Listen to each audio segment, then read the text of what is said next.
Hello dear student, how are you? I am Arvind R. Now welcome to you in new concept of vectors.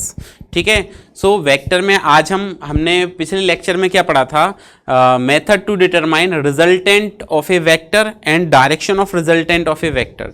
Resultant हमने क्या calculate किया था, are equal to root में ए square plus B square plus 2ab cos theta, और direction of resultant tan beta equal to B sine theta upon A plus B cos theta. ये दो फॉर्मूले पढ़े थे। क्या फॉर्मूले पढ़े थे, ध्यान देते हैं कि देखिए हमने रिजल्टेंट का फॉर्मूला पढ़ा था आर इक्वल टू रूट में क्या ए square plus B square plus 2ab cos theta. ये हमने रिजल्टेंट का फॉर्मूला पढ़ा था। डायरेक्शन ऑफ रिजल्टेंट क्या पढ़ा था आपने, टेन बीटा इक्वल टू, ये फॉर्मूला पढ़ा था हमने b sine theta divided by A plus B cos theta. ये दो फॉर्मूले पढ़े थे। इन्हीं पे कुछ कंडीशंस पढ़ेंगे आज हम, आगे क्या क्या कंडीशंस को ये फॉलो करते हैं। ठीक है, तो हमने स्टार्ट किया आज का लेक्चर फर्स्ट केस। इसमें पहली कंडीशन क्या बनेगी, केस फर्स्ट क्या होगा, if two vector, first case क्या है, if two vector A vector and B vector are parallel to each other. क्या कहा, if two vectors a vector and B vector, A vector and B vector are parallel to each other, are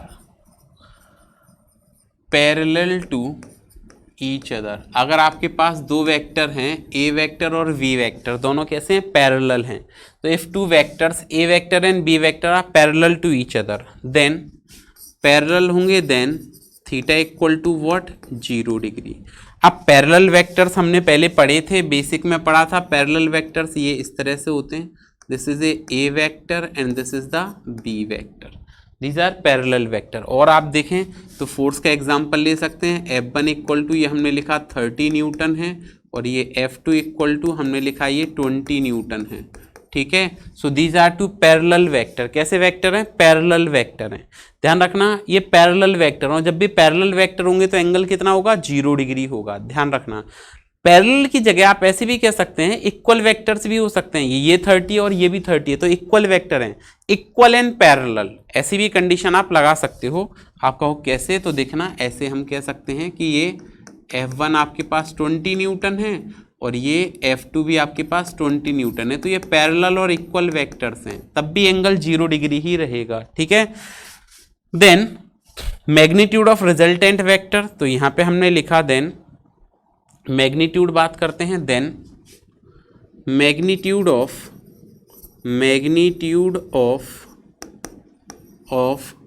resultant vector, then magnitude of resultant vector. तब resultant vector का जो magnitude होगा वो क्या होना चाहिए वो देखते हैं। तो देखो ये बनेगा आर इक्वल टू, फॉर्मूला पढ़ा है आपने रूट में ए square plus B square plus 2ab cos theta. ठीक है, अब यहाँ पे आपका एंगल कितना है, 0 डिग्री है, क्योंकि पैरेलल वेक्टर्स हैं और 0 डिग्री है, तो ये फॉर्मूला क्या बना, आर इक्वल टू रूट में ए square plus B square plus 2ab cos 0, और कॉस 0 की वैल्यू क्या होती है, 1, कॉस 0 की वैल्यू क्या होती है, 1, तो फॉर्मूला बन जाएगा रूट में ए square plus B square plus 2ab। अब A square plus B square plus 2ab बना, तो ये किसका फॉर्मूला होता है, A square plus B square plus 2ab, बताएं जरा, ए प्लस बी का होल स्क्वायर। तो आपने क्या लिखा, आर इक्वल टू रूट में A plus B whole square. जब आप इसका स्क्वायर सॉल्व करेंगे तो ये आर जो है, रिजल्टेंट जो है वो इस कंडीशन में मैक्सिमम आएगा, और जो किसके इक्वल होगा, ए प्लस बी के इक्वल होगा। किसके इक्वल होगा, R maximum equal to a plus b के इक्वल होगा। ठीक है, सो जब दो वेक्टर आपके कैसे वेक्टर हैं, पैरेलल वेक्टर हैं, सो पैरेलल वेक्टर के कंडीशंस में आपको जो रिजल्टेंट है वो मैक्सिमम मिलेगा, और जो दोनों वेक्टर के सम के इक्वल होगा, ए प्लस बी के इक्वल आ गया यहाँ पे। ठीक है, अब डायरेक्शन ऑफ रिजल्टेंट वेक्टर की बात करते हैं। When two vectors are parallel, तो हमने क्या लिखा, direction of resultant vector, direction of resultant vector इस कंडीशन में रिजल्टेंट वेक्टर की डायरेक्शन क्या होगी? तो फॉर्मूला आपने रिजल्टेंट का फॉर्मूला क्या पढ़ा? Tan beta is equal to क्या? B sine theta divided by A plus B cos theta. अब ध्यान दें यहाँ पे आपके पास थीटा कितना है? 0 डिग्री है। Theta is what? 0 डिग्री है। और अगर आपको थीटा 0 डिग्री मिला तो फॉर्मूला बन गया tan beta is equal to B sine 0 divided by A plus B cos 0। और साइन 0 की वैल्यू क्या होती है? 0। साइन 0 की वैल्यू क्या होती है? 0। तो ये 0 अपॉन ए प्लस कॉस 0 की वैल्यू क्या होती है? 1। तो ए प्लस बी डिवाइड लगाओगे तो बीटा आ जाएगा आपका टेन इनवर्स 0। और 10 की वैल्यू 0 कब होती है? 0 डिग्री पर होती है। इसका मतलब आपको बीटा क्या मिल गया? यहाँ पे 0 डिग्री मिल गया। तो 0 डिग्री मिल गया मतलब इन्हीं में से किसी एक की डायरेक्शन में होगा, तो रिजल्टेंट भी इधर ही आएगा इसका आर। इसका रिजल्टेंट भी इधर ही एक्ट करेगा एफ रिजल्टेंट, या इसका रिजल्टेंट भी इधर एक्ट करेगा सेम डायरेक्शन में। बात समझ में आ गई? ठीक है। If two vectors are parallel to each other, parallel होगा तो रिजल्टेंट भी उसी डायरेक्शन में होगा जिस डायरेक्शन में वो वेक्टर लिए गए हैं। First case. सेकंड केस की बात करते हैं हम। देखो यहाँ पे नेक्स्ट है केस 2। केस 2 क्या कहता है? Case second. केस 2 कहता है आपसे कि if two vector A vector and B vector are anti parallel to each other और अपोजिट टू ईच अदर। कैसे वेक्टर हैं अब आपके पास में? एंटी पैरेलल वेक्टर हैं। सो हमने लिखा इफ टू वेक्टर्स, ठीक है, A vector and B vector, A vector and B vector are anti parallel to each other, are anti parallel to each other.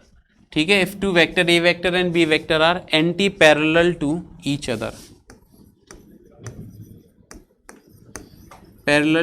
Other, then अगर दो वेक्टर आपके पास anti parallel हैं तो थीटा कितना बनेगा? 180 degree बनेगा। कितना बनेगा? 180। अब एंटी पैरेलल की बात कर लेते हैं आपसे। तो एंटी पैरेलल की जैसे ही आप बात करेंगे तो यहाँ तो आपके पास ए वेक्टर हो गया ये, और एंटी पैरेलल में दूसरा वेक्टर कैसा होगा आपके पास? अपोजिट वेक्टर होगा। So this is b vector. ठीक है। तो if two vector A vector and B vector are anti parallel to each other, और ऐसे भी लिख सकते हो आप, ये आपके पास हो गया F1 20 न्यूटन, और ये आ गया आपके पास में क्या? F2, और ये हो गया आपके पास में 10 न्यूटन। तो ये भी कैसे वेक्टर हैं? एंटी पैरेलल वेक्टर हैं, अपोजिट हैं। ठीक है। इक्वल भी ले सकते हो आप, ये 10 और ये भी 10। ठीक है। एंटी पैरेलल वेक्टर हैं। तो if two vector A vector and B vector are anti parallel to each other, then theta कितना बना आपके पास? 180 degree. So magnitude of resultant vector हमने यहाँ पे लिखा मैग्नीट्यूड ऑफ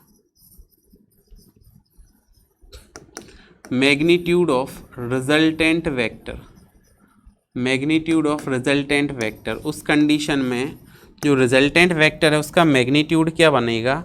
तो हमने लिखना है r इक्वल टू रूट में a square plus B square plus 2ab cos theta. ठीक है। ये क्लियर हुआ? A square plus B square plus 2ab cos theta. Theta देखें यहाँ पे आपके पास कितना है? 180 डिग्री है। और थीटा अगर आपके पास 180 डिग्री है तो आपने फॉर्मूला क्या लिखा? फॉर्मूला लिखा r इक्वल टू रूट में ए square plus B square plus 2ab cos 180। बताएं एक बार जरा, कॉस 180 की वैल्यू क्या होती है? -1 होती है। कॉस 180 की वैल्यू आपके पास क्या होती है? -1 वैल्यू रखें। So r equal to root में ए square plus B square plus 2ab cos 180 -1 आ गया। प्लस माइनस माइनस को सॉल्व करोगे तो ये फॉर्मूला बन जाएगा r is equal to under root में क्या? ए square plus B square minus 2ab। तो किसका फॉर्मूला बना? A square plus B square minus 2ab। तो ये बन गया आपके पास क्या? a माइनस बी का whole square. But if a is greater than b, अगर a की वैल्यू क्या है? ज़्यादा है b से, जैसे इसमें a, ये इसकी वैल्यू ज़्यादा है इससे, तो a माइनस बी। लेकिन उल्टा हो जाए बी ज़्यादा हो जाए ए से तो बी माइनस ए लिख सकते हैं आप यहाँ पे। तो ये आपका रिजल्टेंट का फॉर्मूला बना और वो क्या बना, R is equal to a minus b. और ठीक है, और आप चाहें तो इसी फॉर्मूले को आप ऐसे भी नोट कर सकते हैं, r equal to a minus b और r equal to b minus a. ठीक है, a b is greater than a. तो ये मैग्नीट्यूड हो गया। रिजल्टेंट वेक्टर का डायरेक्शन की बात कर लेते हैं एक बार, direction of resultant vector. So देखिए हमने यहाँ पे लिखा direction of resultant vector, direction of resultant vector, resultant vector. तो रिजल्टेंट वेक्टर की डायरेक्शन क्या होगी, when two vector are anti parallel to each other. तो आपने फॉर्मूला पढ़ा है क्या, tan beta equal to B sine theta upon A plus B cos theta, b sine theta upon A plus B cos theta, और theta यहाँ पे 180 degree है। So आपका tan beta is equal to आएगा b sine 180 divided by A plus B cos 180, और cos 180 की value क्या होती है, -1 होती है। तो आपने ये सॉल्यूशन करके क्या लिखा, tan beta equal to sine 180 0 upon a minus b. तो आप डिवाइड लगाएंगे जब इसका, तो फाइनल वैल्यू क्या आएगी, beta equal to tan inverse 0, मतलब बीटा 0 डिग्री। अब 0 डिग्री से मतलब क्या है यहाँ पे कि if a is greater than b तो रिजल्टेंट ए की डायरेक्शन में आएगा। रिजल्टेंट किसकी डायरेक्शन में आएगा, ए की डायरेक्शन में आएगा। ये रिजल्टेंट वेक्टर आ गया, एफ आर वेक्टर। बट अगर ऐसा हो जाए कि b is greater than a, b is greater than a, तो रिजल्टेंट बी की डायरेक्शन में आएगा, रिजल्टेंट बी की डायरेक्शन में आएगा। तो आपको ये दो कंडीशन समझ आई। अब हम बात करते हैं नेक्स्ट थर्ड कंडीशन की। थर्ड कंडीशन क्या है, केस 3। केस 3 क्या है, केस 3 थर्ड केस है कि if two vector A vector and B vector are perpendicular to each other. ठीक है, क्या है, if two vectors a vector and B vector are perpendicular to each other, perpendicular to each other. If two vector A vector and B vector are perpendicular to each other, अगर आपके पास दो vector हैं और वो दोनों एक दूसरे के कैसे हैं, परपेंडिकुलर हैं। ठीक है, देन थीटा क्या होगा आपके पास में, थीटा होगा आपके पास में 90 डिग्री। कंडीशन क्या बनेगी वो देखें। आपसे कहा कि two vector A vector and B vector are perpendicular to each other, तो ये तो ए वेक्टर हो गया और ये दूसरा बी वेक्टर हो गया, ये परपेंडिकुलर हो गए 90 डिग्री पे। सेकंड कंडीशन मैंने ऐसे कह दिया कि आपके पास F1 जो बना वो 20 न्यूटन का बना और F2 जो बना वो आपके पास 10 न्यूटन का बना। तो ये एंगल आपके पास दोनों कितने रहे हैं, 90 डिग्री के रहे हैं ये। ठीक है, तो if two vector A vector and B vector are perpendicular to each other, then magnitude of resultant vector, then theta equal to 90 degree. So magnitude of resultant vector, magnitude of resultant vector. तो इस condition में resultant vector का magnitude क्या होगा, होगा are equal to root में ए square plus B square plus 2ab cos theta, और आपके पास यहाँ थीटा कितना बना, 90 डिग्री बना। 90 डिग्री बना तो वैल्यू रख लें। तो हमने ये क्या लिखा, आर इक्वल टू रूट में ए square plus B square plus 2ab cos 90। फटाफट बताएं, कॉस 90 की वैल्यू 0 हो गई, तो ये वाला टर्म आपका क्या बना, 0। ये क्या बना, 0। कॉस 90 की वैल्यू 0 हो गई ना, तो आपके पास बना आर इक्वल टू रूट में ए स्क्वायर प्लस बी स्क्वायर। ठीक है, क्यों, क्योंकि ये वैल्यू क्या हो गई, पूरी 0 हो गई। 0 हो गई तो ये आपका रिजल्टेंट वेक्टर आ गया, आर इक्वल टू रूट में ए स्क्वायर प्लस बी स्क्वायर। कब है, if two vectors are perpendicular to each other. अब हम देखते हैं डायरेक्शन ऑफ रिजल्टेंट वेक्टर। तो देखिए यहाँ पे हमने क्या लिखा, direction of resultant vector, direction of resultant vector. अब हमने क्या किया, इसके बाद रिजल्टेंट वेक्टर की डायरेक्शन को कैलकुलेट किया।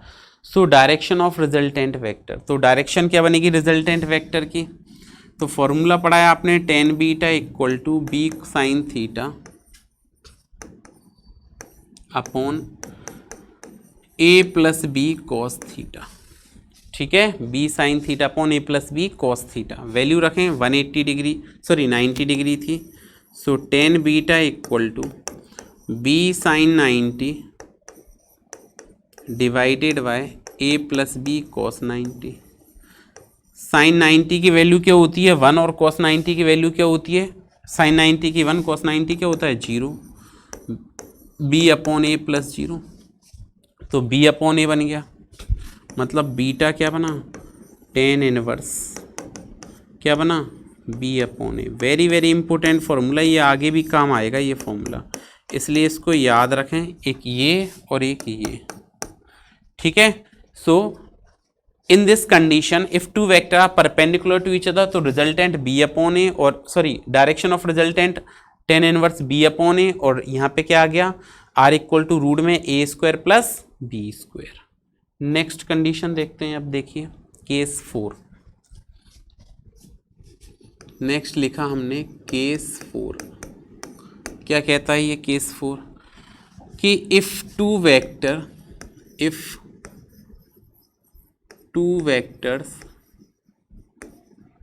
ए vector and B vector, A vector and B vector are equal in magnitude, are equal in magnitude. ये कैसे हैं magnitude wise, are equal in magnitude. क्या बताया, if two vector A vector and B vector are equal in magnitude. ठीक है, two vector A vector and B vector are equal in magnitude and magnitude of their resultant and magnitude of their resultant vector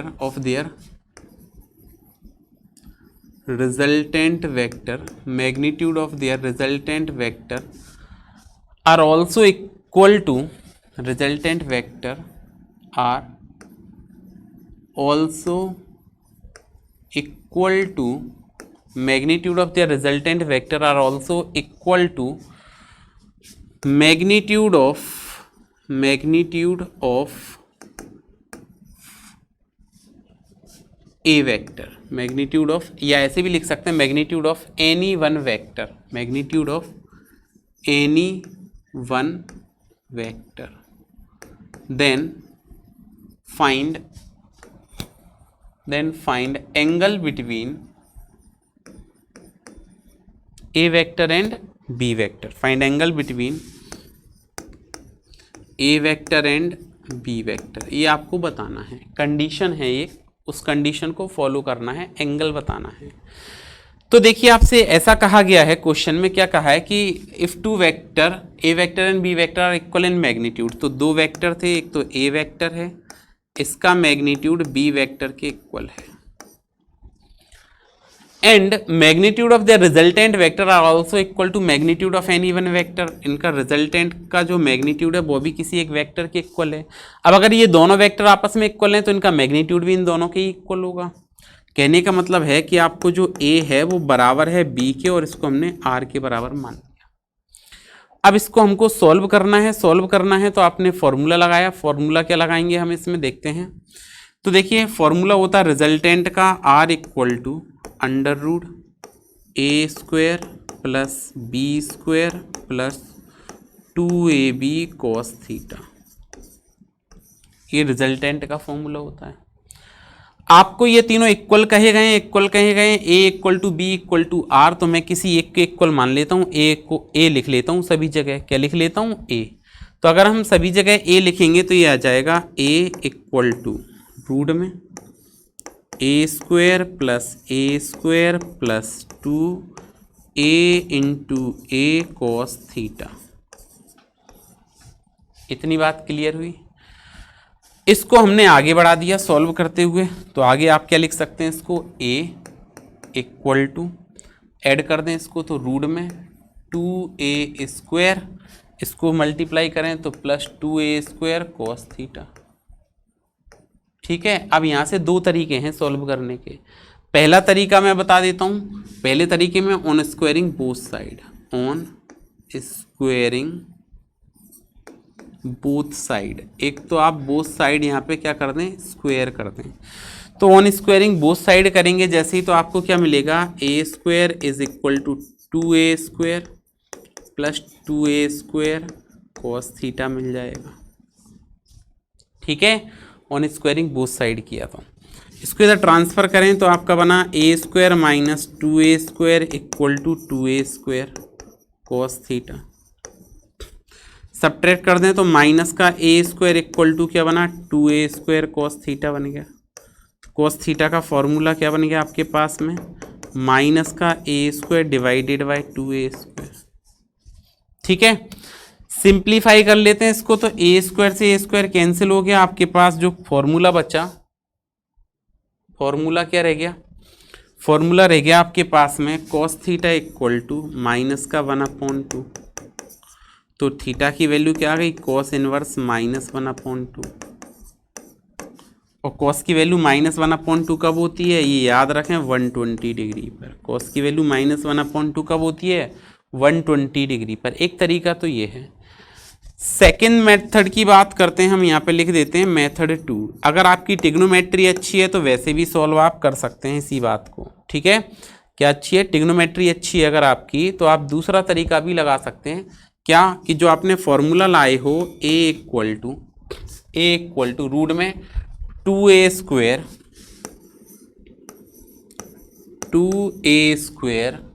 plus 2a square cos theta. ठीक है, इसको हम simplify करते हैं तो यहाँ पे a ही है, आपने इसमें से 2a स्क्वायर को कॉमन लिया तो क्या बन गया, 1 प्लस कॉस थीटा बन गया। अब आपको ट्रिग्नोमेट्री अच्छी है तो आपने cos 2 थीटा का फॉर्मूला पढ़ा होगा। cos 2 थीटा का फॉर्मूला क्या होता है, अगर आपने यहाँ पे ट्रिग्नोमेट्री में cos 2 थीटा को अप्लाई किया है तो आपने cos 2 थीटा का फॉर्मूला पढ़ा होगा ट्रिग्नोमेट्री में। cos 2 थीटा क्या होता है बताएं जरा, ये होता है 2 cos स्क्वायर थीटा माइनस 1 को इधर ले आओ तो 1 plus cos 2 theta equal to 2 cos square theta. ये फॉर्मूला होता है, फॉर्मूला होता है। तो आप देखें यहाँ पे कि आपने ये लिखा एंगल का हाफ हो रहा है, 2 cos 2 थीटा था तो थीटा बचा, एंगल का क्या हो रहा है हाफ, तो हमने लिखा 1 प्लस cos थीटा, तो ये बनेगा 2 cos स्क्वायर, एंगल का हाफ, थीटा का क्या हो जाएगा हाफ, तो थीटा बाई 2। अब ये फॉर्मूला यहाँ पे अप्लाई कर लेते हैं, तो जैसे ही आपने यहाँ पे फॉर्मूला अप्लाई किया तो a equal to root 2a square 1 plus cos theta को क्या लिखेंगे, 2 cos square theta by 2। Solve कर लें तो a इक्वल टू यह जाएगा रूट में 4a square cos square theta by 2। ये क्लियर हुआ, अच्छा जी, ये क्लियर हुआ। तो हमने इसको आगे सिंप्लीफाई कर दिया, सिंप्लीफाई किया तो a equal to 4a square को 2a cos स्क्वायर को cos थीटा बाई 2, तो आपका फॉर्मूला बन गया cos theta by 2 equal to a/2a। ठीक है, और a से ये a कैंसिल हो गया तो थीटा बाई 2 क्या बना आपका, cos इनवर्स 1/2। और cos की वैल्यू बताएं एक बार, 1/2 कब होती है, 60 डिग्री पर। cos की वैल्यू आपकी 1/2 कब होती है, 60 डिग्री पर होती है। तो हमने यहाँ पे इसको सॉल्व करके लिखा theta by 2 equal to 60 degree, तो थीटा का मल्टीप्लाई किया तो ये आ जाएगा कितना, 120 डिग्री। तो आप ऐसे भी देख सकते हैं इसको, थीटा को 120 यहाँ से भी ला सकते हैं, और दूसरा तरीका आपका ये भी है कि थीटा आपका यहाँ पे 120 डिग्री आ गया। अगर आपको ट्रिग्नोमेट्री नहीं आती तो आप स्क्वायर करके सॉल्व कर दें, उसमें एंगल पता होना चाहिए। पहले मैंने एंगल कैलकुलेट करके बताया था आपको, बेसिक है ना। और अगर आपको ट्रिग्नोमेट्री आती है तो आप ट्रिग्नोमेट्री से भी सॉल्व कर सकते हैं। ठीक है, तो आप इतना पढ़ के आइएगा, कल फिर से मिलते हैं कुछ नए कॉन्सेप्टों के साथ। तब तक पढ़ते रहिए, सुरक्षित रहिए, धन्यवाद।